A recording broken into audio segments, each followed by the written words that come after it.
Alright, glad to know you are still tuned in and logged on to Signature Television. This is a signature sport. Just like I love to say, sport is a religion. Signature Television is a worship center, and Franklin Imona is your sporting priest. It is a beautiful time to talk sports, as the world of sport has been busy in the last 24 hours, as news all over the globe has been flying left, right and center. Joy and smiles return to Old Trafford following the five-star performance by the new rejuvenated Man United side in the EFL Cup last night. And it was triumph all the way as Nigerian Jollof reigns supreme over the Ghanaian Jollof in the Jollof Derby in the Under-20 Wafu B finals yesterday. And of course, we will be taking you to the Package B at the Moshood Abiola National Stadium right here in Abuja as the Chan Eagles have started preparation for the Chan qualification come 2025. And all the latest in the world of the EFL Cup as well as the NBA. Not forgetting basketball in Nigeria. All these and many more loading on the show. You don't want to go anywhere. Let's go on this breather. When we return, Signature Sports goes on full blast. Don't go nowhere.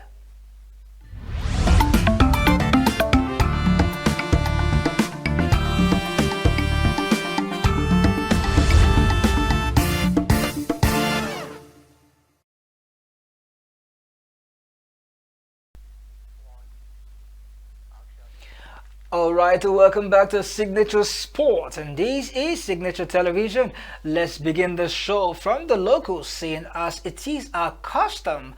This time we will be taking you to the Nigerian Basketball League where defending champions Rivers Hoopers reign supreme over Ibom Warriors in their third game of the competition so far. Rivers Hoopers have been in blistering form following their superlative performance over their opponent, winning the game 94 to 50. Such a remarkable score line. Rivers Hoopers with that win has now progressed into the last 8 of the 2024 Nigerian Premier League basketball competition. Head coach Ogo Odaudu used a 10-man rotation in the game. Let's hear Coach Oga Odaudu. He's the reigning champion of the best coach in Africa, and of course River Supers, who finished second in the just concluded African Basketball League.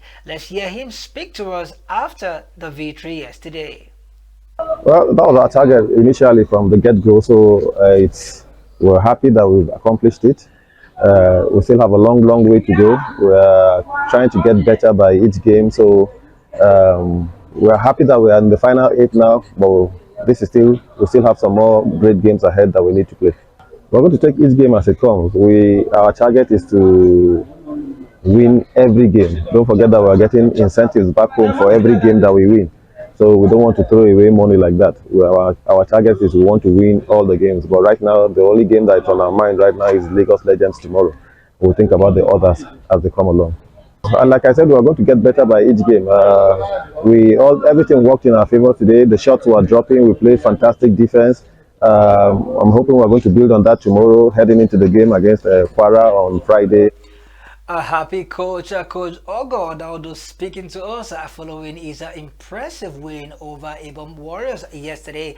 The result yesterday in the Savannah Conference saw Nigerian Correctional defeating Bauchi Nets by 103 to 76, and Plateau Peaks were superior over Gombe Bulls with a 74 to 61 scoreline. And not forgetting Nigerian Custom, who couldn't hold their own at home against Boko City Chiefs. The game ended 72-73. An action that will continue later today as early as at 10 a.m. A game is already on between Nigerian Customs and Plateau Peaks. Other games will see Kano Pillars against Gombe Bulls. Not forgetting Nile University, who were superior yesterday with a slim margin over Kano Pillars. They will be up against a Nigerian Correctional later today at 2 p.m. And the last game built for today in the Nigerian Basketball Premier League will see Bauchi Nets against Boko City Chiefs. Actions for you and also for us to follow up in the Nigerian Basketball League. And away from basketball, let's come down to the king of them all, football, where we give you updates from the Nigerian Premier Football League following the transfer ban to Lobby Stars and the likes of Plateau United. We hear that both teams have now settled their indebtedness, and of course they will be cleared to participate in the match week 10 in the Nigerian Premier Football League. Recall that Lobby Stars and Plateau United were banned by the Nigerian Premier Football League following the debt they were owing their players as well as their coaches. The likes of Lobby Stars had over 9 players, or rather 9 staff, including coaches, whom they have been owing backload of salary. And same as Plateau United, we hear that they have not settled with the Nigerian Premier Football League regarding their ban. Well, for other clubs such as Aimba United, Rivers United and others, we'll wait to see if they will meet the match day 10 deadline. Else they will not be allowed to participate in the league, and as well they will be banned from signing more players. And away from that, let's move over now to the camp of the Super Falcons as a happy coach Justin Madugu speaks following his team's superior performance against the team from Algeria. He was happy as his team are now playing a free-flowing football following their impressive 4-1 win over Algeria at the Mobology Johnson Arena in Onika, Lagos State. We caught up with him talking about the interim coach of the Super Falcons, and he spoke to us concerning his team and how happy and prepared the team is ahead of future challenges. Let's listen to Coach Justin Madugu speaks to us.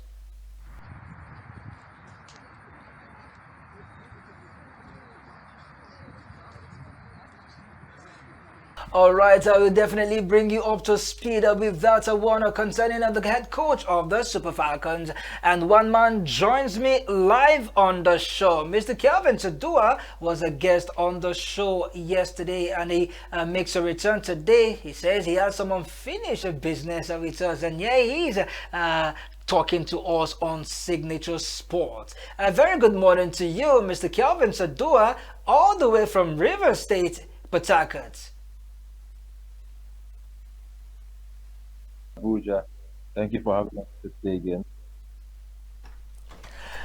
Thank you, Mr. Kelvin Sadua. Quickly, we do not know if you have something to tell us concerning the Super Falcons. You have been following the team for a very long time as a sport commentator, a sport analyst. Would you want to compare the Super Falcons under Coach Randy Waldron, according to what Coach Justin Madugu says, that his team are now better off? Do you think he's just taking a swipe at the previous coach, or he's trying to court the NFF to give him the job on a permanent basis? I would say for now it's a mixture of two. I would say for now it's a mixture of two, and they are giving some impressive. They have been having some impressive games, but it's friendlies and it's basically African teams they've been playing against.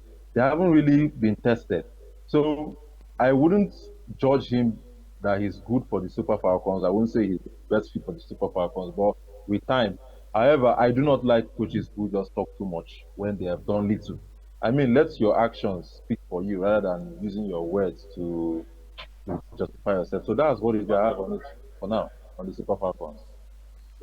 All right, talking about that one, you don't want to be thrown into the murky waters of the debate between those two coaches, but we continue to see how Coach Justin Madugu will arrange his team more like getting them to play much more better after that impressive performance over the Algerian counterpart.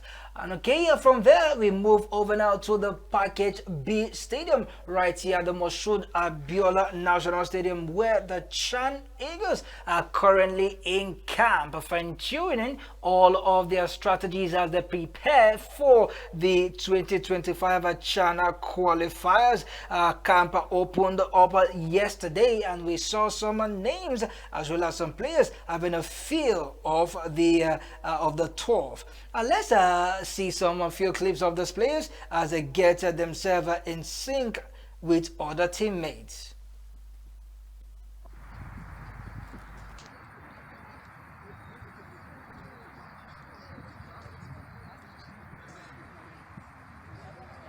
Is the Chan Eagles, talking about the home base Super Eagles, otherwise known as Chan Eagles. So just so you know, these are players from the Nigerian Premier Football League. No foreign-based players in camp. It is only for players who plays their football right here in Nigeria. They are currently at the Package B, the FIFA Go Project pitch, where they are having lighter training. Of course, the training will continue later today as this team gets set to prepare themselves ahead of the big one at hand. Quickly, Mr. Kelvin, let me come to you. When we talk about early preparations and we talk about having the right players prosecute this game, are you impressed with these early arrivals of these players, or you are seeing it as a waste of time, knowing fully well that their first game will not be up until 2025? What do you think? Well, the Chan boys are arriving early for camp is a good sign. The early sign is what coaches would like. They want their players to come in on time and blend. But the challenge in it is that when coaches do not have their key players coming in at the right time, it can affect their tactics. But let's see how it goes going forward, and let's see from subsequent time what the results will show. It's a positive one, but then again, we need more. We need more people to come and arrive the camp on time. However, 2025 is still a long time. That's about 2 months from now. But then again, it's impressive. It's an impressive sign for the coach actually. So let's see how it goes from there. It's not something that we should just base our judgment on for now. But it's a good sign. It's a good start. It's a good start for the Chan boys.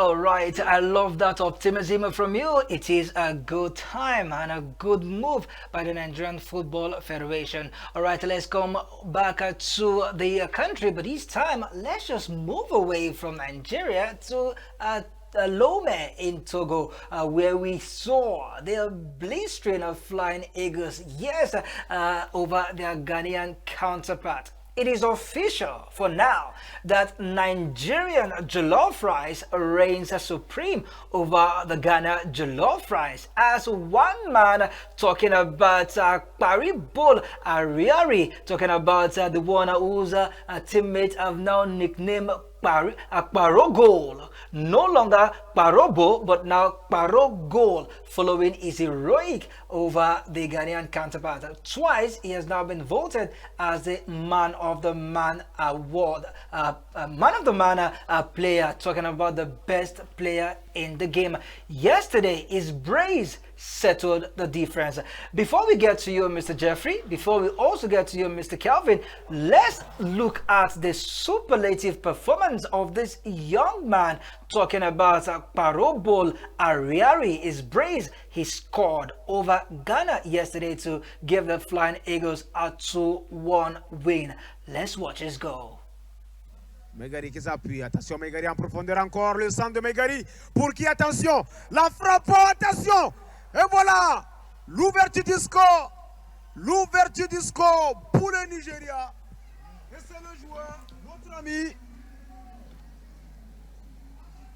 Kparobo, le capitaine ghanéen à Samoa qui dégage comme il peut. Et c'est pas fini. Le buteur qui profite. La frappe. Et second but.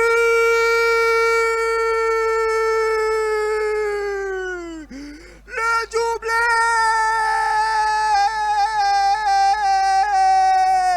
Le doublé. Le doublé. And that was a Kparobo Ariari's brace over the Ghanaian counterpart. Such a clinical striker, one that can smell the goal post from afar, and he did bury those goals superbly. And Mr. Kelvin, let's get to you. How impressed have you been of the Flying Eagles after losing their first game against Burkina Faso? They went all the way to the final and never lost the game. About the channel, I wanted to say something on it. Impressive, impressive. Actually, I didn't see them to win that so easily because they had considered in every single game they had played, and they even lost the first game to Burkina Faso. But the way they managed the game last night, handled it, took charge of it from the start to the finish, shows that these boys are something great for them. My only challenge with the under-20s is integrating them into the senior team.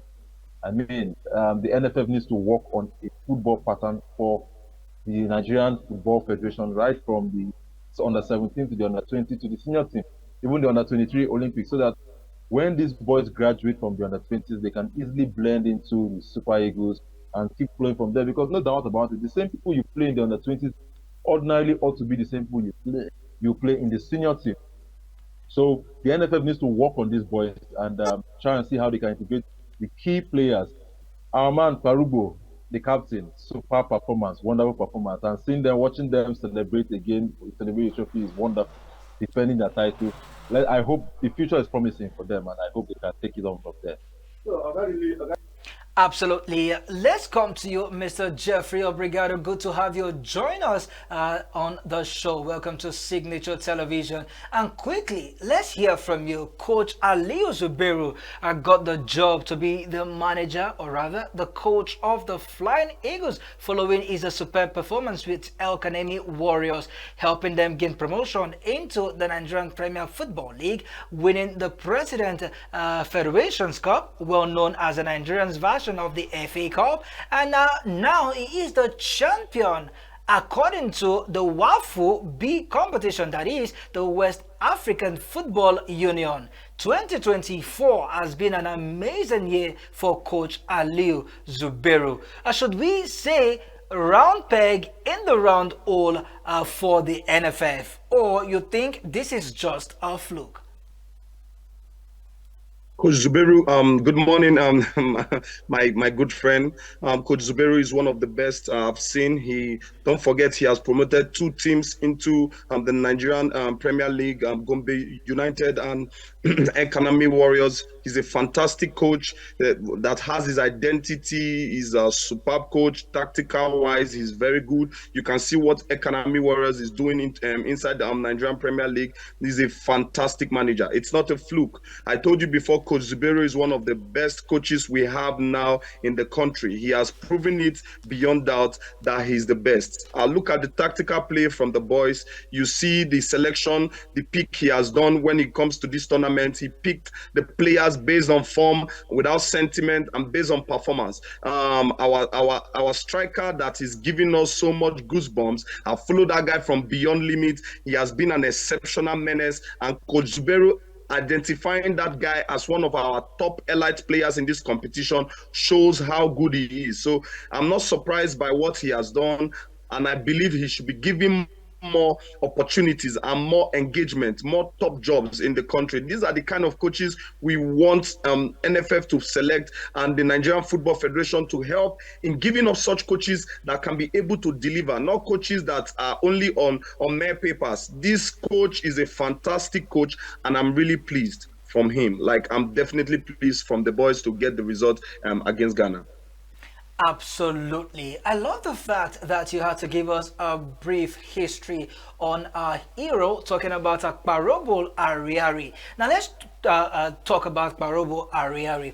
He has been such an impeccable talent so far in this competition. Twice he has won the Man of the Match award against Niger Republic in the semi-finals, and of course against Ghana in the finals. Against Cote d'Ivoire, we saw Captain Daniel Bamei being voted as the Man of the Match award, and against Burkina Faso, it was a certain Clinton Sifon that won the Man of the Man award. It simply means that we have players that we can transcend, or rather we can move them from the under 20 down to at least the under 23 before we talk about the men's international team.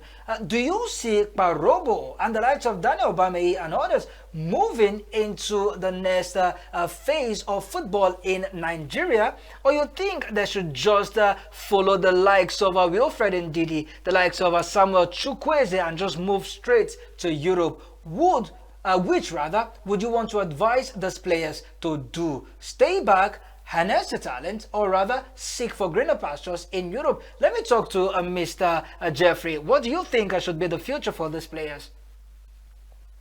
Absolutely. The Kparobo, that guy is an exceptional talent. I watched him in the Vigo tournament. I watched him in the Gote tournament. He has scored 24 and 25 goals in 14 appearances for Beyond Limit. He's an exceptional player. This guy, him and his brother is a twin. Both of them are exceptional players for Beyond Limit. These boys are exceptional players. These are clubs that younger academy that promotes young talent. This is a Remo Stars I'm talking about. This the low Stars. When I'm talking about Remo Stars, you know why I'm talking about Remo Stars. These people understand the principle of football. This is a well-structured team. Kparobo is an exceptional talent, and Bameye is already up there. I see them moving into Europe immediately. You cannot tell me that Kparobo will stay and harness talent. That guy is already an explosive, slicky player, tactical player, technical player. This guy has so much skills, confident, goal bound. This guy is so much giving us what we want to offer. We are looking for such strikers in a long period of time. So there's no way for him to stay in the country. He needs to move to Europe. If you watch his brother, you know what I'm talking about. His brother is another exceptional talent, his twin brother. These guys are beyond amazing. And I'm telling you, in the next 2-3 years, you see them in Europe flying the trade and plying the trade for Nigeria, making us proud, giving us joy, and we are going to understand the fact that Beyond Limit and Remo Stars, they are up to something in Nigerian football.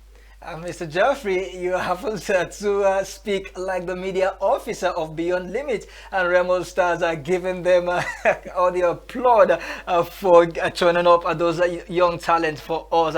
Finally, on the Flying Eagles segment, let me talk to you, Mr. Kelvin. The Flying Eagles are now back-to-back champions of the Wafu B Under-20 tournament. Would you want the NFF to retain Coach Aliyu Zubairu as the team prepare for the bigger tournament come next year, where it will be the Under-20 African Cup of Nations, because the team are now back-to-back champions? All right, while we are waiting, Mr. Kelvin Sedua to give us his 2 cents concerning that, let's quickly go on. There's a short break. When we return, ladies and gentlemen, viewers, we will be moving straight to the foreign scene as we give you updates from all the latest sports and action as it contains sports from the foreign scene. Don't go nowhere. Signature Sports makes a return after this short timeout.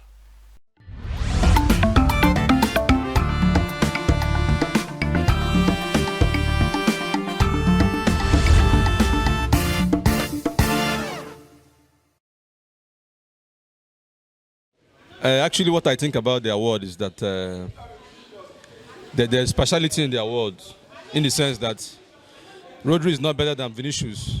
For me, Vinicius is the best midfielder in the world. For me, right now, Vinicius is the best midfielder in the world. It is just because black people are stereotyped. That's why awards are not even given to them. It's not even only in football. In every aspect of life, black people are stereotyped. If you come to a position where a black man is supposed to get an award, they will pick a white person over a black man. It has always been like that. So Vinicius' case is not different. For me, Vinicius is the best midfielder in the world. In the world, when I mean.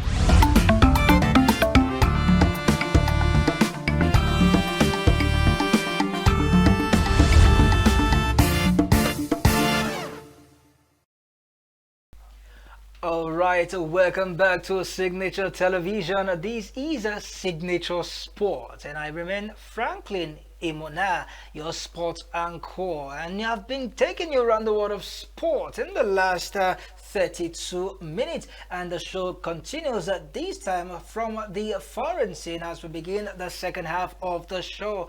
Remember, you can always follow us on our YouTube channel, on all our social media handles as well. Do well to like, share, comment, and most importantly, do subscribe to our YouTube channel, and do well to click on the notification bell so you get notified anytime we are live, and for you to keep enjoying our great programs on our Signature Television.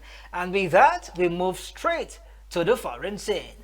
And on the foreign scene today, we will be looking at a big topic where the debate still continues, and that's the latest Ballon d'Or awardees, or rather award winners.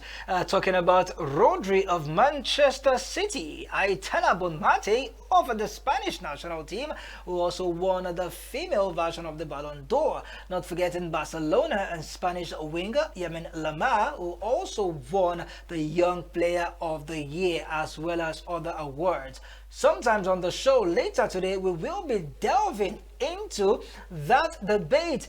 We also caught up with some sport lovers right here in Abuja, and they gave us their own opinion concerning the winner of that award. Indeed, you have seen a clip of them, but we will definitely give you an extended interviews with those sport lovers. But before we get to that, let's move over now to England, where the EFL competition, well known as the Kparobo Cup, fourth round went down yesterday, and we saw Manchester United for the first time in over 3 seasons. Manchester United have now scored 5 goals against a Premier League side in all competition. But yesterday, with a new interim manager, Ruud van Nistelrooy, a legend in the team, who is now the interim coach of the team, led Manchester United to a victorious 5-2 demolition of Leicester City, where 2 players,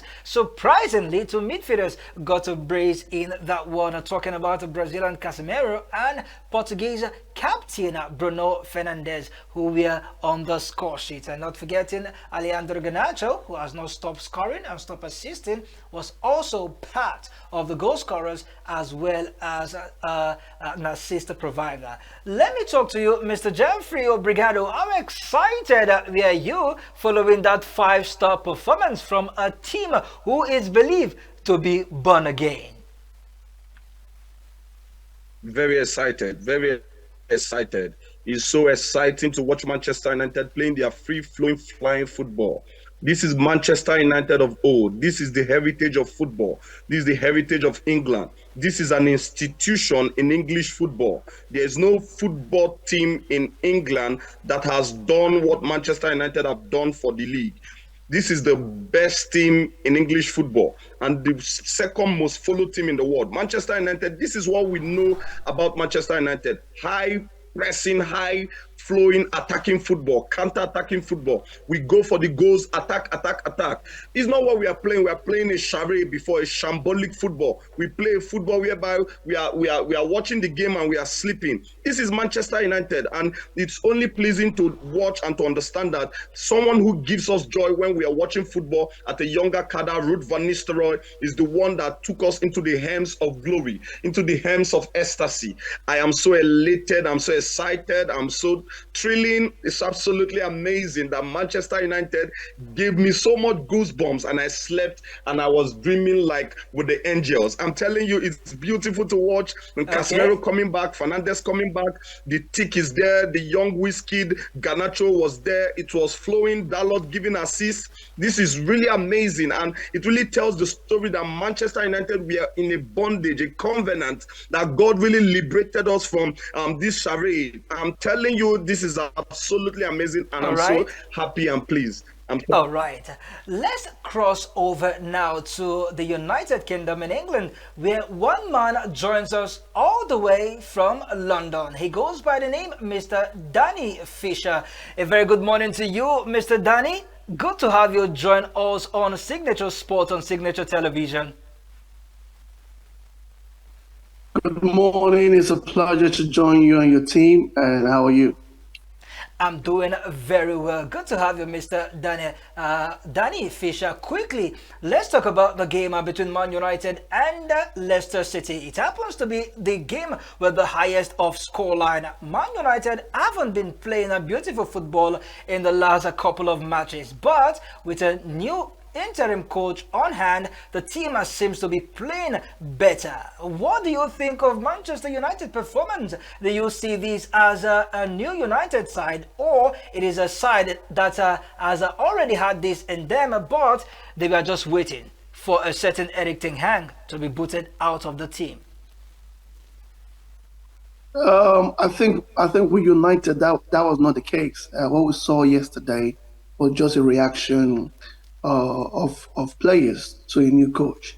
If you remember many years back when David Moyes left, we have Michael Carrick that came in. He did so well, for the few games. We have Ryan Giggs. We have different coaches, interim coaches who have played or who have done well. I think what we saw was not the best of United. It's a reaction to a problem that we've seen. Though it was a good result, but again, the players just formulated what they had inside of them. Ten Hag is not the problem.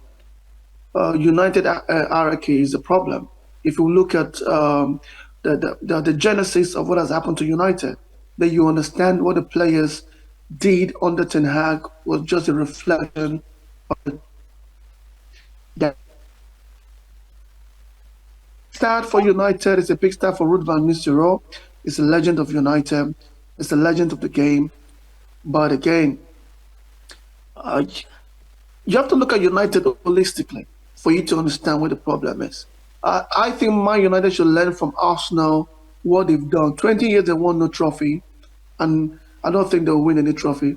But at least they've started well. So that is a good start for United. Yeah.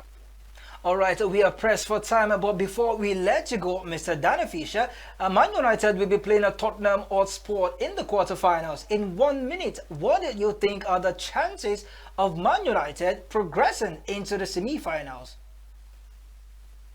First of all, you have to look at Spurs. They'll be consistent over the period of time in terms of the form of play, but United have been consistent in winning trophies. So if you want to look at trophies winning, you give it to United. You want to look at the formulation of play, you give it to Spurs. If I'm a betting man, I will give it to United because they play better in cup football. So I'll go for United. All right, it seems that Man United for you, they might not just make it, in your word. Hopefully, a new coach will be at the helms of affair before they take on Tottenham Hotspur, and that will give the team a new breath of life. Before we let you go, Mr. Danny, quickly, let's see if we can have your take concerning Tottenham and Manchester City in the EFL Cup yesterday, as well as Chelsea falling in the hands of Newcastle United. So first of all, you have to look, as I said again, Man City, they are not made for cup football. They are made for La Liga, for the Prem and also for Champions League. So to them, those kind of cups, cost is nothing to them. I think Spurs plays much better, though Man City have what it takes, the pedigree to have won the game, but those cups, they are not for them. Because if you look at the financial benefits, it does not suit Man City more. It suits Spurs more. For Newcastle, they have a point to prove to Chelsea because Chelsea be playing well at the moment. Chelsea got stars. Newcastle, they are well funded. But yesterday was Newcastle Day, and we saw they were more hungry than Chelsea because Chelsea wanted to give some of the players a time on the field. That was so about. I think Spurs United. I'll give it to Spurs. Newcastle did well. Spurs did well. Then that is a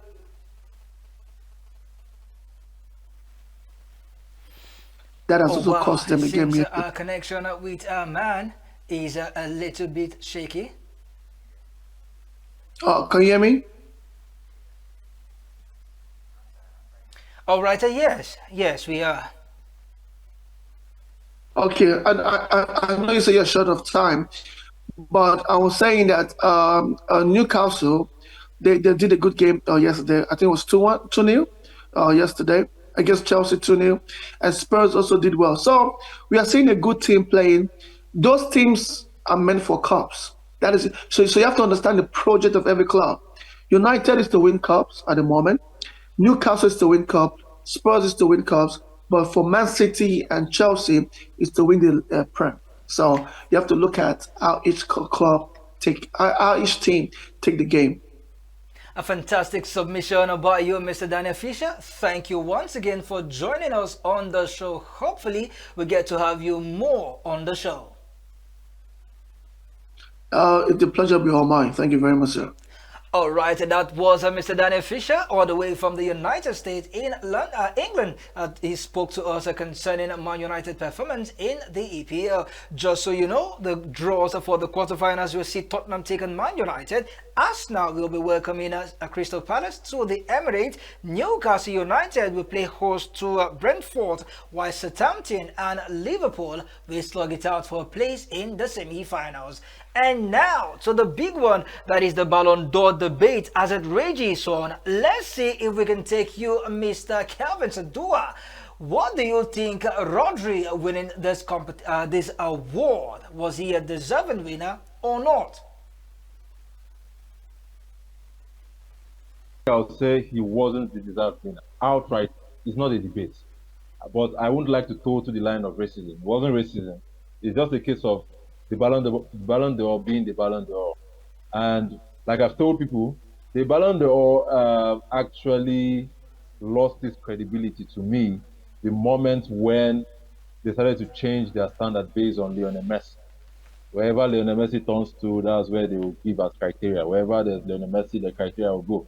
If Lionel Messi wins the Spanish La Liga, they will make it the Spanish La Liga as the criteria. If Lionel Messi wins the Champions League, they will make it Lionel Messi the criteria, and the Champions League the criteria.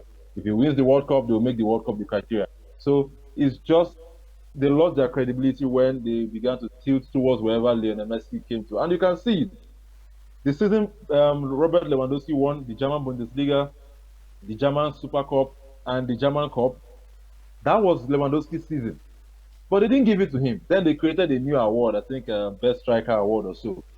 True. 2 seasons after, or 3 seasons after, Erling Haaland was phenomenal. He won the Premier League, he won the Champions League, he won the FA Cup, he was the highest goal scorer in England. He broke the English goal scoring record. Why didn't they use that same criteria? Why didn't they give Erling Haaland that trophy that time, that striker's trophy? That was the year they scrapped it up. So it's just, it has become, they've made a mess out of it. And in the words of Johan Cruyff, the Ballon d'Or is a bunch of journalists who just sit amongst themselves and give whoever they feel or whoever they deem fits the award.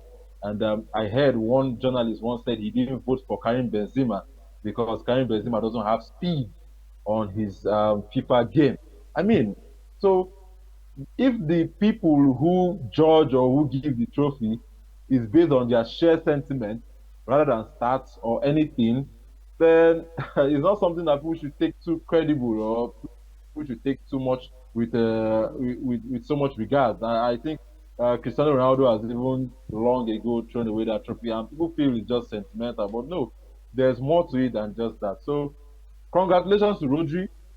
Congratulations to Rodri, but Vinicius, I mean, Benzema spoke about it yesterday. Benzema said, yes, he makes it, and Rodri was good, but never one day do you stand up from your seat and say, wow, Rodri did something exceptional. No, he's just doing basically what he does. It's the strikers, the attackers who impact the game so much that the fans want to see that, oh, this was one deciding factor. Where was this striker when the Carvajal won the Champions League, won the Spanish the La Liga, he probably won the Euros? Why didn't they give it to Danny Carvajal? all of a sudden, Rodri, for what? He wasn't even the best player in England. He wasn't the best. I think he wasn't even Manchester City's best player. All So how do right. you give it to Rodri? It's laughable, Okay. actually. It's laughable. But it is what it is that happened, and it's not the first time saw it All right. happening in the Ballon d'Or. So it's not really too surprising. All right, Mr. Kelvin Sadua, very, very we are appreciative to you, and we want to say thank you very much for joining us on the show. Indeed, you poured out your mind, and of course, fans all over, as well as viewers, would definitely agree with you. And also, thank you, Mr. Jeffrey Obrigado. We wish we can take you, but our time is far gone. And we want to say thank you for joining us once again on the show. All right, that was our man all the way from Rivers Port Harcourt, and of course somewhere in Abuja. Let's take you to the streets of Abuja as some fans had to pour out their mind concerning the award that was given. Mixed reactions from sport lovers. Some felt that Vinicius Jr. was denied the award based on his skin color, while others felt that Rodri deserve the award. Hear from them as they say it in their own words. Actually, what I think about the award is that there's speciality in the award, in the sense that Rodri is not better than Vinicius. For me, Vinicius is the best midfielder in the world. For me, right now, Vinicius is the best midfielder in the world. It is just because black people are stereotyped. That's why awards are not even given to them. It's not even only in football, in every aspect of life, black people are stereotyped. If you come to a position where a black man is supposed to get an award, they will pick a white person over a black man. It has always been like that. So Vinicius' case is not different. For me, Vinicius is the best midfielder in the world. In the world, when I mean in the world, Vinicius is the best midfielder. Quote me anywhere. Yes, he was robbed of the award. Rodri is not better than Vinicius in any way. The award day before yesterday was nothing to write home about, because I felt like Vinicius was robbed. Everybody knows that he deserved the Ballon d'Or from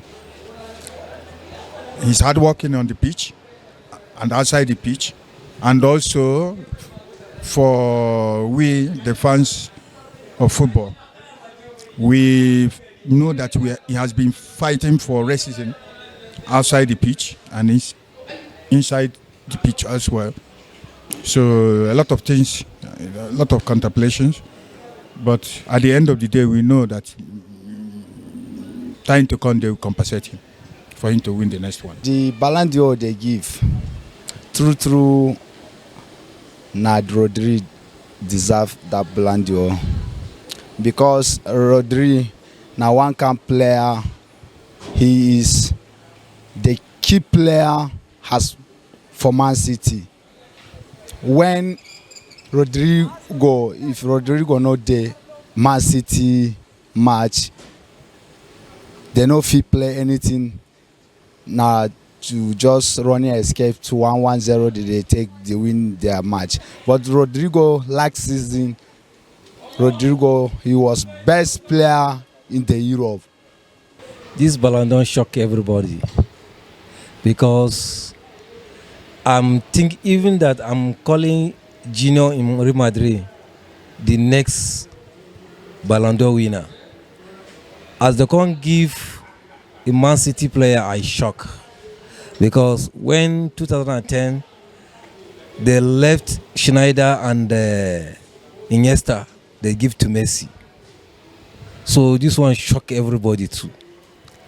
Make FIFA do something about it, because we know, they know what is right for them, but we fans, we know what is right for us, and then we are seeing it. The PSV play well, PSV never play well. So me, I personally think that Vinicius won it, though Rodri is an amazing player, but last year best player was Vinicius Jr., in my opinion. Which of the divider do you stand on? Do you believe that Rodri deserved the award, or you felt that Vinicius Jr. was robbed of this award? And just so you know, Carlo Ancelotti, as a way of showing a solidarity to the Real Madrid team, he was voted as the manager of the year ahead of a certain Pep Guardiola and of course Mikel Arteta. Not forgetting the defending champions of the Euros, talking about the Spanish national team's coach. He was voted ahead of them all.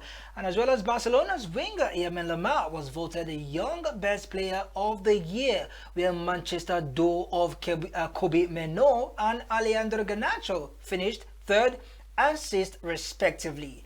Get to our comment section on YouTube and tell us what you think about the award. Do you think that Rodri deserves it or Vinicius Jr. was robbed? We want to hear from you.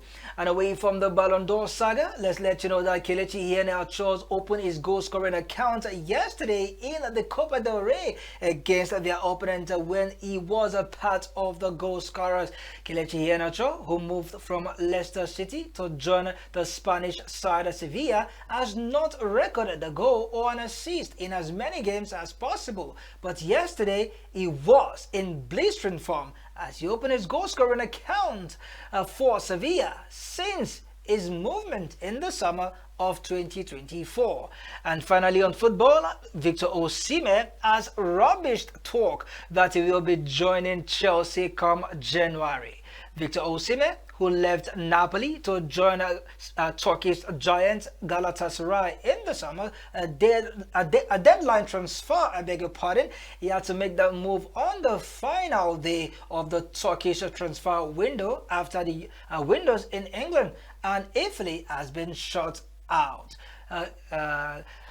Victor Osimhen, who has been in an amazing form for Galatasaray, has told reporters as well as fans that he's going to stay put in Galatasaray and will not join Chelsea or any other team in January. Perhaps he will have his options opened in the summer of 2025.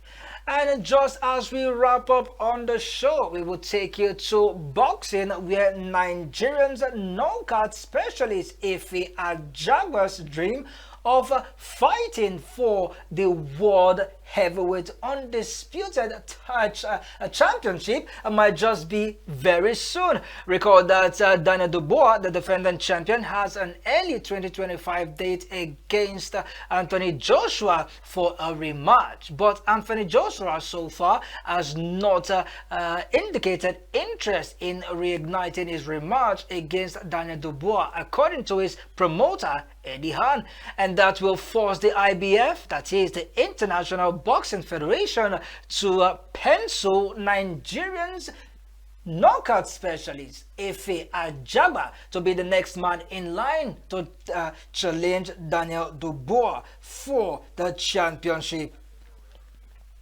We know that Ife Ajagba has been in an amazing form, where almost his fight, about 93.7% of his fights have been on knockout victory. Such an amazing boxer, and this will definitely help him fulfill his long-time dream in the fighting in the International Boxing Federation, and most especially challenging for the World Heavyweight Undisputed Championship against a certain Daniel Dubois.